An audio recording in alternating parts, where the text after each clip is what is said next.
for telling me that. This is the important part. I mean, not that the other isn't important. I'm definitely going to Petra, but Yeah. No, sorry, and I had it on pause and I did not restart it. Sorry about that. It's my fault. We started talking and I got you off track at the beginning. It's okay if somebody sees the recording and absolutely wants to know about Amman and Petra and the program. I'm happy to jump in again. So here is really, as we mentioned, the core. So 3 nights in Cairo at the Four Seasons at the first residence. You will see it in a few minutes. 7 nights on board the Amadalia, another night at the Four Seasons, and then after that we will see. Either you will go on your next adventure, maybe an Ama Waterways cruise in Europe, or God knows, or you will also be able to go to Israel. But let's jump right in. Cairo, so absolutely gigantic city. Just at the. Can you move the box, Sebastian? Sorry, which box? I think you have to move it, Charlie. Oh, okay. Thanks. I'm sorry. I had to move mine. Which box? I mean, it's all of us. No, it was on my computer. Thank you. Okay. Very much, Tina. You're welcome. So gigantic city, and when I read about Cairo, I think there is a fact that is absolutely amazing to me, and it's not unique to Cairo, but there are only 2 cities that I know that are like that. The second one is Istanbul. Is that we always have a census and we always know how many people we have in our countries or in our cities. In Cairo, they have absolutely no idea, and that's the same thing in Istanbul. If you check the census in Istanbul, the numbers vary between 12 and 18 million inhabitants. So that's quite a big gap. discrepancy, big gap there. It's about the same for Cairo. It's 20 to 28 million. That's the estimated population in Cairo. But after that, of course, it depends also. Do you take the Giza Delta? Because there is some population when you go north of the city, really in the Delta of Giza, where the sites of the pyramids are. That can also make a difference. But the city itself, let's start with 20 million. We should be fine with that. Based, of course, on the city has grown along the Nile. The Nile, I mean, like any major river anywhere else, these are really where civilizations were born, where they prospered and where they grew. So we will stay in this beautiful city at this hotel, the Four Seasons. So that's the so-called first residence hotel. It is it's very close to Alkali, which is the really old part of the city. That's where you have the Alkali Market. We will see that in a minute because you have to visit that. But when I say it's very close, about a mile from there, but it's not in the heart of the city where it's very quiet. I mean, our product manager, when he chose the hotel, he really calls it, and he's a very special gentleman, Todd. He calls it an oasis in the heart of Cairo. It is a beautiful place, very classical rooms in this Four Seasons hotel. You have 7 restaurants there, and so here is another difference between the pre-extensions in Dubai and in Petra and Jordan. From now on, in the Egypt part, everything is included: breakfast, lunch, dinner. That's also something different from all other products from Ama Waterways. But from now on, for the 3 nights pre and the 1 night post cruise, everything is included: lunch, dinner, breakfast. And you should find something that suits to you, because in this hotel there are seven different restaurants with different specialties. So I'm pretty sure you will find what you like. So of course, we will be 3 nights there, but we will spend 2 full days in Cairo, and one of them, of course, will be dedicated to the Egyptian Museum. So at the moment, I have only one little thing that I'm not sure about. It's which museum will you visit? Because if you look at the Egyptian Museum, you know that it has been a very big story for the past 15 years that Egypt is building the new Egyptian Museum. It was supposed to open in at the end of 2018. Then they pushed it back to the end of 2019. Then they pushed it back to March 2020. But then COVID hit. So then they pushed it back again. At the moment, it is supposed to open in May this year. So will it be the case? We don't know. I mean, no need to worry, because no matter where you go, what is very important is to see the collection of Tutankhamun. And actually, this is the last thing that will leave the old museum, and is actually the first thing that will be placed before reopening the museum. So no matter what, you will see the entire collection of King Tut, but I cannot tell you which museum it will be. But don't worry, by the time you arrive there, we should know. So Alkali Market, so a very old market, and that's what you kind of want to see. It's not a souk, it's not a bazaar. It's the old part of the city, the old market, where you have really the most vibrant life. We will go there. We will even have a lunch there in a very nice restaurant. You will meet. That's the whole idea, is to be able to spend time also with locals. We do that everywhere we go. We want our guests to have contact with local people, to really get to talk to them. So you will see.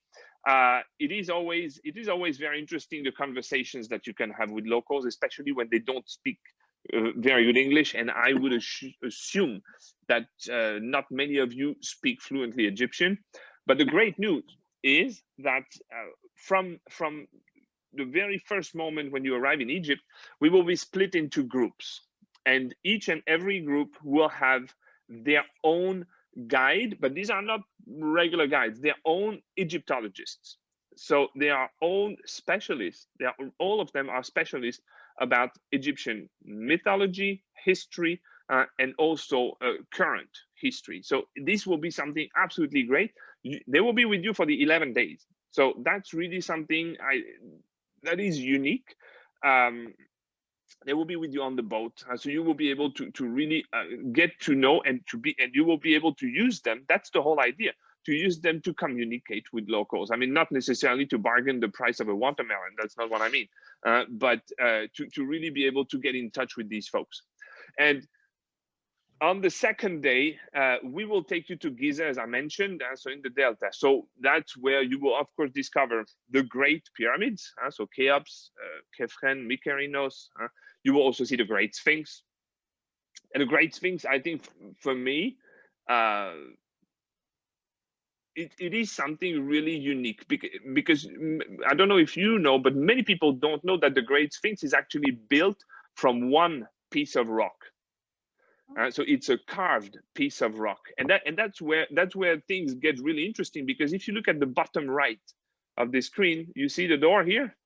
Mm-hmm. That's a 10-foot door.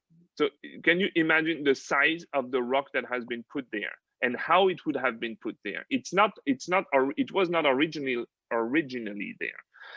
So you will visit, of course, you will see the Sphinx. You will see the museum of the solar boat, which was and it has never navigated, but it was a boat of one of the pharaohs. And you will also see, of course, the pyramids. Now, when you will be there, you will need a place to have a lunch in style. And I know I talk about eating, but there is no way you can burn all these calories if you don't eat in great places. So we've chosen, I think, a place that you will like. It's called the Mena House, and that's the view that you will have on the pyramids when you're there.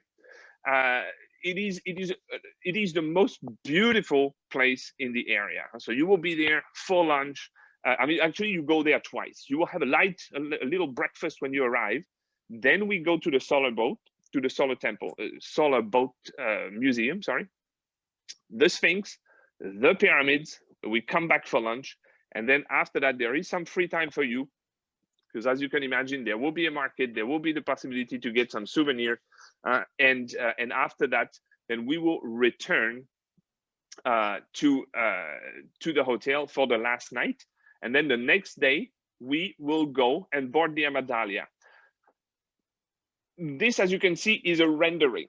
Okay, I don't have all original images yet, because even if all the tests are done, there are still some, some little styling that is done. But this is exactly how the Amadalia will look like. And this is the deck plan. So for those of you who have been with us before and who have heard, even if you have not been, but if you listen to some of our presentations, you know that in Europe, so the maximum capacity of our ships is 160 guests. The Amadalia is completely different. Of course, it's a shorter ship, but if you look at the size of the staterooms, it goes from 200 square feet for the smallest one to 430 for the suites. It has a maximum capacity of 68 guests. But if you look here, what I think is absolutely amazing is the crew, because 68 guests, 62 crew.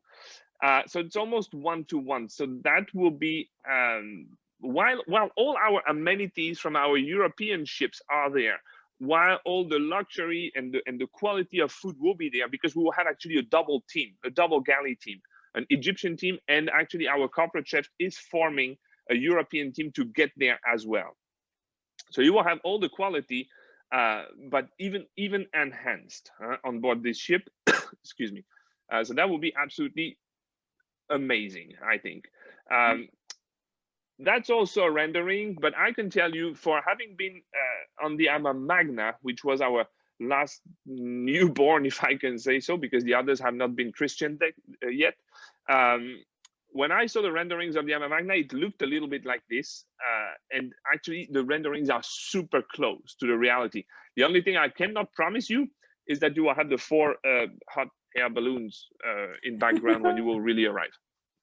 So that's not a rendering. Okay, that's the inside. So there are a few pictures that I can show you. So that will be this is the reception area. And you will see it. I mean, it is modern, but there is really this idea to mix the Egyptian culture with the modernity of our ships. This one is a rendering of the lounge, but again, I can promise you that it will look very, very close to what you see. This one is not a rendering. Actually, this is the real picture. That's actually it's not the main lounge. It will be it's the entrance to the restaurant, to the main restaurant. There will be so of course the staterooms will be varying from 200 to 430 square feet, as I mentioned, and there will also be multiple dining rooms. The bathrooms. I mean, if you know our ships in Europe, you know that they are spacious. I mean, and I can see here. So this is a rendering again, but you see here that there are different buttons. So usually you can spend a lot of time playing with all these buttons and see where the water is coming from. And we do the same in Europe. But 2 dining rooms, local and continental cuisine. So I mentioned to you the 2 galley teams, but 2 dining rooms, the main restaurant and the chef's table as well. So the chef's table, this will be this tasting menu. So 7 different courses. No extra charge. Once again, this is all included in your cruise fare, and of course we will also like on board all our other ships put a special emphasis on being able to accommodate any dietary requests. So that's when the ship starts cruising, September 13th, sorry, of 2021. This will be the inaugural cruise of our Amadalia. And then you see, so it says December, January. So basically September to May, that's when the ship will be cruising. And then always June, July, August, the ship will always be in kind of its summer season. We would call it winter season for our other ships, but it's too hot. So that's why we will not be cruising over the summer month. That's a little bit of a summary of what we have. So you have the arrival, airport transfer. You arrive at the Four Seasons, at the first residence. You have the welcome reception, the visits, as I said, of the museum. Then, so Salahuddin, I will show you the citadel a little bit later because you will see it actually also at the end of the cruise. And then, so you come back and we will talk about the end of the cruise in a few moments. Let's go on the ship and talk a little bit about the temples, because that's what will be very interesting. And there are a few of them to see. So we will be embarking in Luxor, and there, of course, you will visit the Luxor Temple, which is so the same. You have the same view, so the side view here. You will learn about the Sphinx, all these different Sphinx that you can see there. What was their signification, and as I mentioned a little bit earlier, all the different dynasties. Also, you will learn about the obelisks, because you probably know, I mean, if you've been to Paris, you've seen the same at the bottom of the Champs-Élysées, the Place de la Concorde, because this was a present from Egypt to France. For those of you who have been to Washington, D.C., well, the National Monument, I mean, it's not an Egyptian obelisk, but it's based on that. So you will really learn, and what I think will be the most interesting is when you learn at the beginning. So you will not be able to really read hieroglyphs, but there are lessons based on the Rosetta Stone and that Champollion translated. You will have a little bit of an introduction to that. So you will see it's super interesting, because of course you will see these hieroglyphs everywhere. When you will go in the Valley of the Kings and Queens, especially Hatshepsut's temple. And this is, by the way, this temple right here is the largest temple dedicated to a queen ruler. Hatshepsut is, or was, really the most powerful, the most feared, actually not respected, feared queen in the entire history, to the point that she was so powerful, she was very often represented with a beard. I mean, if you read about her, she had the strength of a man, and that's how she was represented many, many times. What is very interesting to visit are the tombs, of course. But we will not visit the tomb of Queen Hatshepsut, because that's what I would call the regular tourist place. We will take you to another place, which is the tomb of Nefertari. And Nefertari was also a very interesting queen. So she was one of the wives of Pharaoh Ramses II. And she was actually his favorite. And that's why you will visit her tomb, because when you look at now, you will understand. This is the inside. We will visit it privately after hours. So there will be nobody else with us there. But how do you see that she was one of his favorites? Look at the size, all the columns, and it's absolutely amazing to see how well preserved they are. So that's what you will see when you will be really visiting the Valley of Kings and Queens. A must see in these temples, of course, the Temple of Horus. So that's when we will continue to Edfu, and we will basically, this cruise is really a there and back, because the cruise portion itself will take us to Aswan. After Aswan, you cannot continue, because that's where you have the Great Dam that was built to really make Lake Nasser. But you will learn a lot about what has been moved with the construction of this dam, and what has changed in the part that is actually up the river, because all this has been flooded. So when you build a dam, of course the water level rises, and there have been many things that had to be moved and removed. You will learn also about the local oldest populations, because I was talking about the Sudanese earlier, but actually the Nubians were really the ones that were here first. And what I think is really amazing, you find the Nubian villages, so with these colors, and you will visit that. You will spend almost an entire day there. You will have lunch there. You will really interact with the locals there. And it's something that is really cool when you go in Africa in general, because these bright, vibrant colors are not limited to this area of the world. If you go to South Africa, in places, I mean, in Johannesburg, if you visit Soweto and all these places, you have these vibrant colors everywhere. But the Nubians have been doing that for thousands of years. And actually, when you look at Europe, I mean, you know, when you look at our medieval towns in Europe, for example, and you look at all these churches, the churches are really boring nowadays. They were not like that in the medieval times. They were all full of color. And this naked stone is something very, very recent, but they don't do that. And that's a great thing. You will see as I said, you will be with the locals. That's my favorite picture. I mean, when you see all these spices with all the colors, that's something that is absolutely amazing there. And again, nobody else goes there. That's why it's written exclusive visit, because we are the only ones going to this village, because it's not only about visiting sites. Everywhere we go, everywhere you go with us, we really want to help and to support the local populations, instead of just being a boat that docks there and nobody gets anything. We want to be there with these folks. And so the next day, I was talking to you about this one tour that is not included. It's this one. That's why it's written optional, Abu Simbel.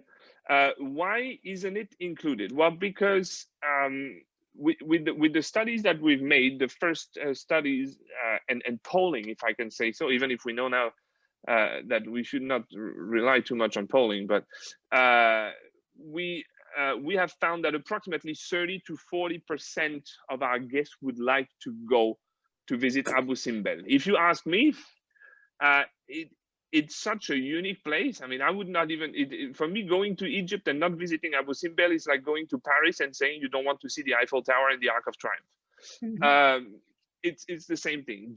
I mean, this temple built by Ramses II, once again, unbuilt, stone after stone, because it was going to be flooded, rebuilt 150 miles away from where it was to the identical. This needs, I mean, for me, this needs to be seen. But so this is an extra $325. But you see, what we write as well is pre-book to guarantee the visit. So that's, what does it mean? This means that when you will book your tour with Tina, make sure to ask her to have this reserved at booking, because you can ask when you're on board the ship if there is still space, but there's only one plane going there, and usually, so it's a Boeing 737, but it's usually filled up completely. So that's why it's not guaranteed at all that you would get on if you book it on the ship. No? So that's the only thing. But so inside, it's an amazing place. I mean, I've read so much about it. I can't wait to get in. This one as well. So that will be on the way back. Komombo, unique temple in Egypt. Why? Because it's the only temple, and it looks massive, and it is massive, but this is the only temple that is dedicated to two gods. So it was, one of them was the crocodile god, was Sobek, and the other one is Haroeri or Haroeri. This was the good doctor god. And that's completely unique as well. You don't have any other temple that is dedicated to two of them. And then, of course, we come back to Karnak at the end of our cruise in Luxor to see also this gigantic temple of Karnak.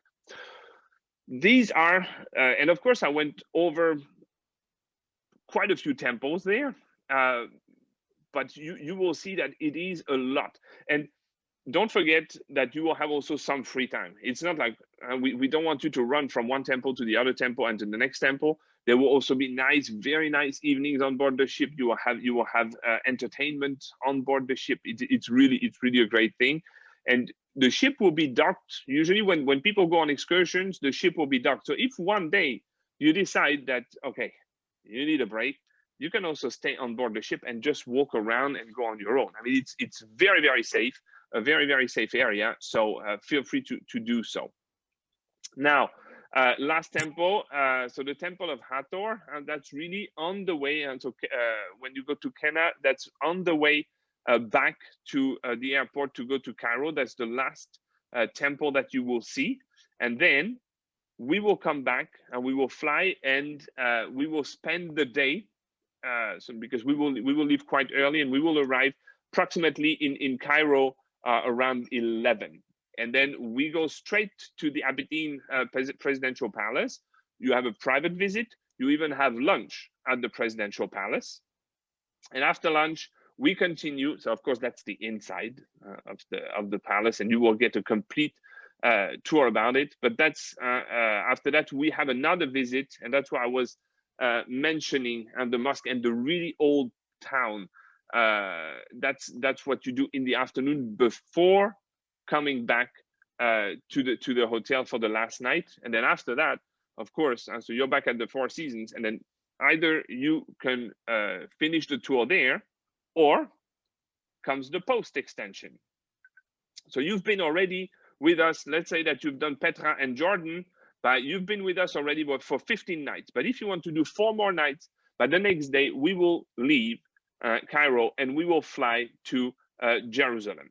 So we will fly there. You will have a good part of the day in the city. I mean, you will really you will spend approximately until 3 o'clock there. So it's a good part of the day in the city tour of Jerusalem, and then we will continue our way to Tel Aviv. And then we will also, so there we stay once again in a great accommodation. We will stay at the Waldorf Astoria, because this will be our base for the next days. The good thing is that the distances to cover the next days are not too long, but it gets really interesting, I think, when we start getting again in old Israeli history and all actually pre-Israeli nation history, because this fortress, I don't know if you've ever heard of King Herod, but so this is the fortress of Masada, so which was built by King Herod. I mean, very ferocious king, 2050 years old, this fortress, this entire site. So you will spend a lot of time also visiting the entire area, and you will also go the day after actually back to this area, but not exactly in this area, because you will be very, very close to the Dead Sea. And actually the Dead Sea, that's what you see in the background here. So the Dead Sea like this, because we want you to be able to experience the Dead Sea, where you are really floating on your own, and this due to the super high concentration of salt. That's you don't do anything and you float. And that would be the end. So the visit, the end.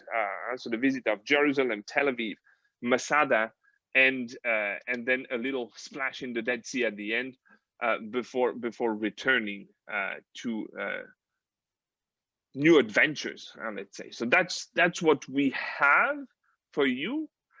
So I hope that I don't know, that everybody wants to sign. Don't worry. I mean, Tina is always ready to take the bookings. Now, what I will do is that I will invite all of you to unmute, and we will see if you have questions.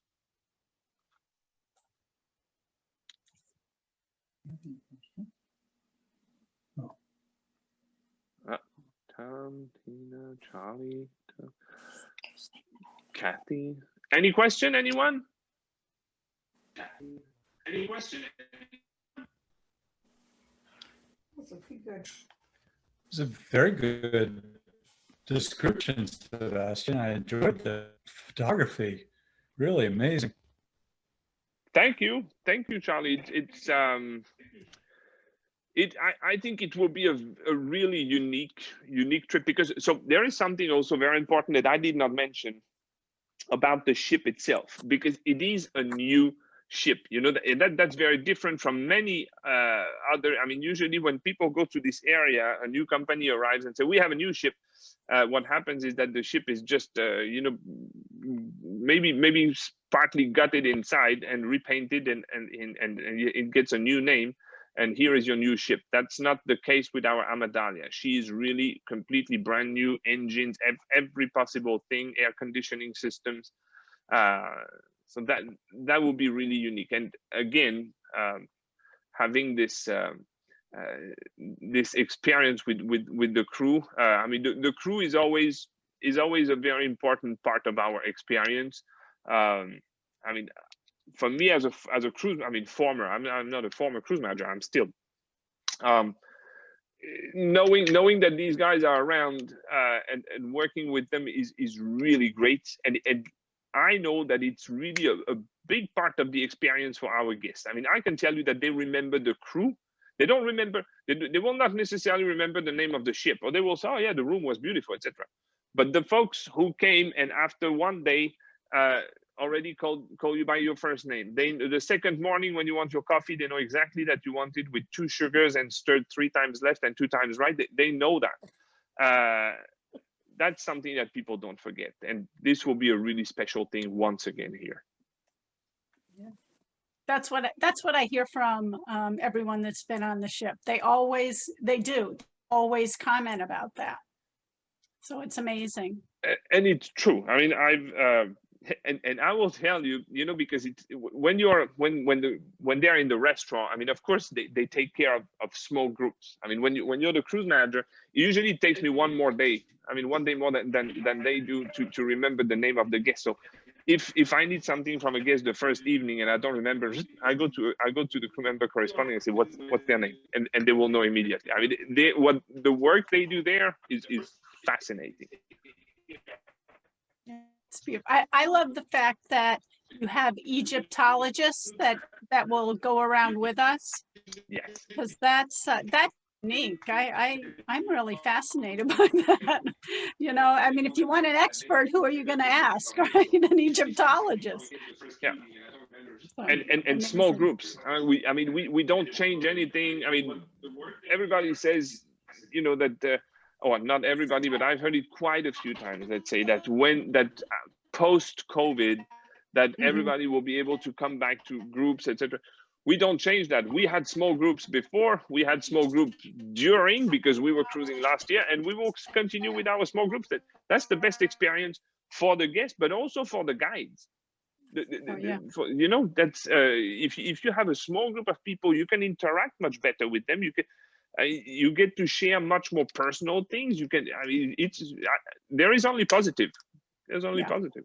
Yeah. So what is the distance between Dubai and Cairo? Like, how long of a flight is that? An hour and a half. An hour and a half? Oh, that's not much. I don't know the exact distance, but I know how long the flight is. Okay. Well, that's all that really matters, right? Yeah. Yeah. No, it's an hour and a half.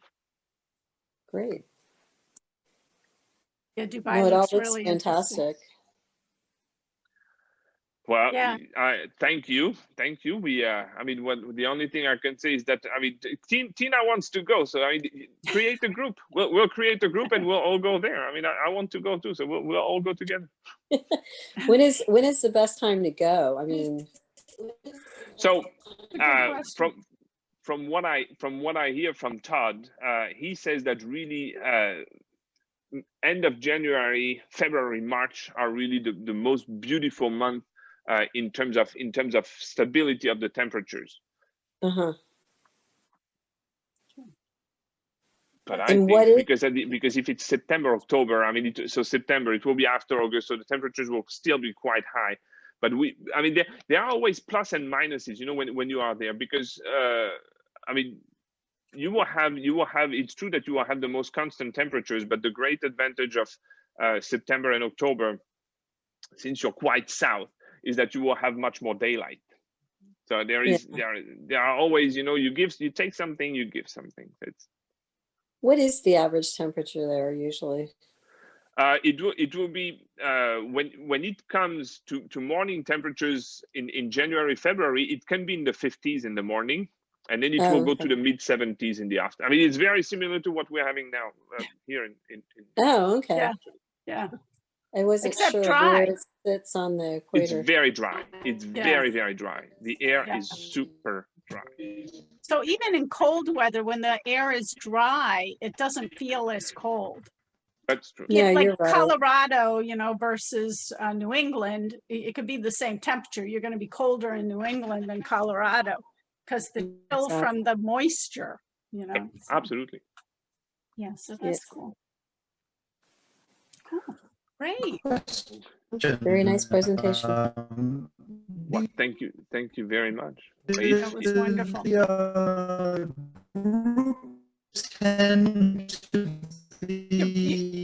You're breaking up, Charlie. You're completely breaking up, Charlie. The connection doesn't seem to be so great. do the groups tend to be all English speaking, or they're mixed Yes. internationally? No, they're all English speaking. Are the groups mixed in languages? Nope. They're all Uh, English. Okay. Where are people from? What countries are people from? Well, usually the United States. I mean, All 90. I mean, English. the United States, United Canada. States, Britain, Europeans. No, it's we market. I mean, we mainly market. 90%, Okay.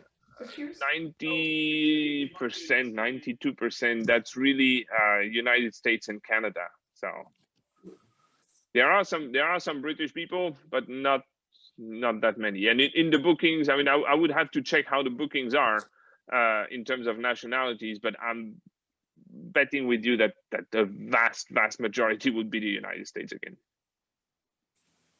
Yeah, I mean, the corporate office is in California, correct? Yep. That's your corporate. Absolutely. Yeah, corporate's in California. So mostly it's, even though they sail over there, clientele really comes from over here for the bulk of what they do. This summer, there was an exception because they could only go to Germany. So, but they were English speaking too, because I saw the video, and the people that were on there, yeah, they were German, and yet I heard them speaking English, right? Am I getting that right, Sebastian? Absolutely. The lady, yeah, I mean, they were Germans. Actually, these folks, the video, they came 3 times. They did 3 cruises. They loved it so much. But yeah, it was German, Dutch people, and a few French. I mean, it was only open to European passengers because they were the only ones allowed to do that. Mm-hmm. But that's something, exceptional circumstances, well, exceptional measures. I mean, that's, Yeah. but it's, we'll see what the future brings. But trust me, I mean, when we see, I can tell you that since the beginning of January, bookings have, I mean, the reservation calls have jumped again. I mean, we're getting there. Yeah. Fingers crossed. There's light at the end of the tunnel. There is. We're getting there. Yes, good news, good things coming. So, yeah. But if there are questions, call Tina. Okay, she will help you. I'll help you. I'll answer your questions. But We know her number. yeah, if we ever go to any of these as a group, then I also get special pricing on the. So that's why Sebastian says, put a group together, because we actually get to a little bit of play in the price. So it was nice to be able to do that. So. Yeah, I think so too. Great, Sebastian, thank you so much. Absolutely. Oh, you will see Belgium and Holland. That's also great times, especially now with Floriade coming next year. We'll have a good time next time. Yeah. Thanks again. Sebastian. Okay, you guys. Everybody has a nice evening. Thank you for joining You too. again, and see you soon.